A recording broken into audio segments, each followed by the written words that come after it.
అందరు పువ్వులు డబ్బులు, లోకస్తులు అయితే డబ్బులు. మనవాళ్ళు కూడా నేర్చుకున్నారు మమ్మల్ని పువ్వులు చల్లటం. పువ్వులు చల్లారా మీరు? చల్లారా? పువ్వులు చల్లుతారు, చాలామంది డబ్బులు చల్లుతారు, ఇలాంటివన్నీ చేస్తూ ఉంటారు కదా.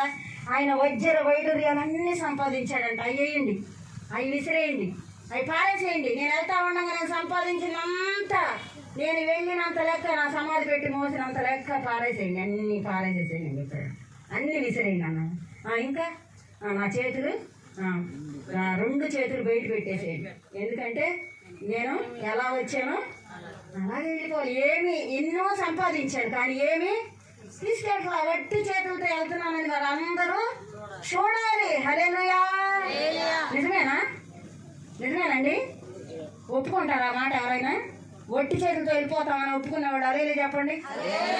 చూసారా? మరి ఎందుకు ఆ సంపాదన ఇప్పుడు పరుగులు చేస్తున్నారు అమ్మా? ఎంతమంది అండి బాబు, దేవుణ్ణి కూడా పక్కన పెట్టేస్తున్నారు ఈ దినాన. సంపాదన విషయంలో దేవుడి మాట కూడా లెక్క చేయట్లేదు ఈ దినాన జనులు.